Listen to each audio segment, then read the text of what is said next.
Colorectal cancer is the third most common cause of cancer death in the world. Thankfully, the good bacteria in our gut take the fiber we eat and make short-chain fatty acids like butyrate that protect us from cancer. We take care of them, they take care of us. If you do nothing to colon cancer cells, they grow. That's what cancer does. But if you expose colon cancer cells to the concentration of butyrate our good bacteria make in our gut when we eat fiber, the growth is stopped in its tracks. But if the butyrate stops, if we just eat healthy for one day and then turn off the fiber, the cancer can resume its growth. So ideally, we have to eat lots of fiber-rich foods, meaning whole plant foods, every single day. But what about the populations, like in modern sub-Saharan Africa, where they don't eat a lot of fiber, yet still rarely get colon cancer? They used to eat a lot of fiber, but now their diet is centered around highly refined cornmeal, so low fiber yet still low colon cancer rates. This was explained by the fact that while they may be lacking protective factors like fiber, they're also lacking cancer-promoting factors like animal protein and fat. But are they really lacking protective factors? If you measure the pH of their stools, the black populations in South Africa have more acidic stools. Lower pH means more acidic, despite comparable fiber intakes. As we learned before, that's a good thing. We want alkaline pee, acidic poo. And that may account for the lower cancer rates. But wait a second, low colon pH is caused by short-chain fatty acids, which are produced by our good bacteria when they eat fiber. And they weren't eating any more fiber, suggesting there's something else in addition to fiber in their diets that was feeding their flora. And indeed, despite low fiber intake, the bacteria in their colon were still churning out short-chain fatty acids like crazy. But if their bacteria wasn't eating fiber, what were they eating?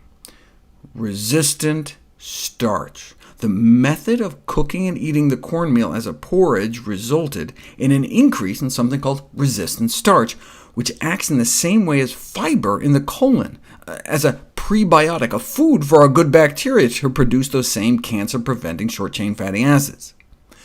Resistant starch is any starch that resists digestion, is not digested and absorbed in the upper digestive tract, or small intestine, and so passes down into the large bowel, or colon, to feed our good bacteria. See, when you boil starches and then let them cool, some of the starch can recrystallize into a form resistant to our digestive enzymes. So we can get resistant starch eating cooled starches, pasta salad, potato salad, or cold cornmeal porridge. So this may help explain the striking differences in colon cancer rates. Thus, they were feeding their good bacteria after all, but just with lots of starch rather than fiber. Consequently, a high-carbohydrate diet may act in the same way as a high-fiber diet. Because a small fraction of the carbs make it down into our colon, the more carbs we eat, the more butyrate our gut bacteria can produce. And indeed, countries that eat the most starch have some of the lowest colon cancer rates. So fiber may not be the only protective factor. Now, only about 5% of starch may reach the colon, compared to 100% of the fiber.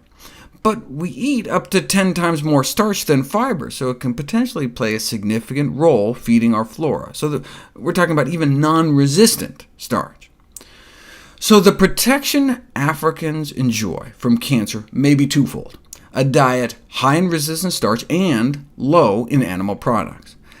Just eating more resistant starch isn't enough.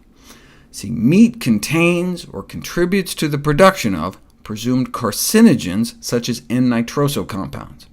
If you split people up into 3 groups, and you put one group on a low-meat diet, second group on a high-meat diet, which includes beef, pork, poultry, and the last group on the same high-meat diet but with lots of resistant starch added, the high-meat groups had 3 times more of these presumptive carcinogens and twice the ammonia in their stool than the low-meat group, and the addition of the resistant starch did not seem to help.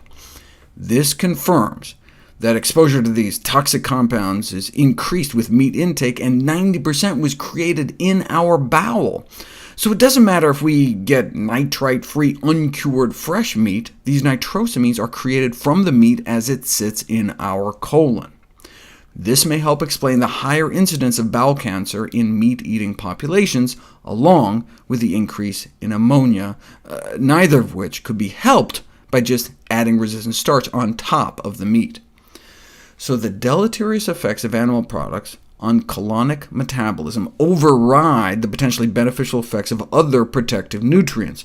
So we should do a combination of both more whole plant foods and less meat, along with exercise, not only for our colon, but also for general health.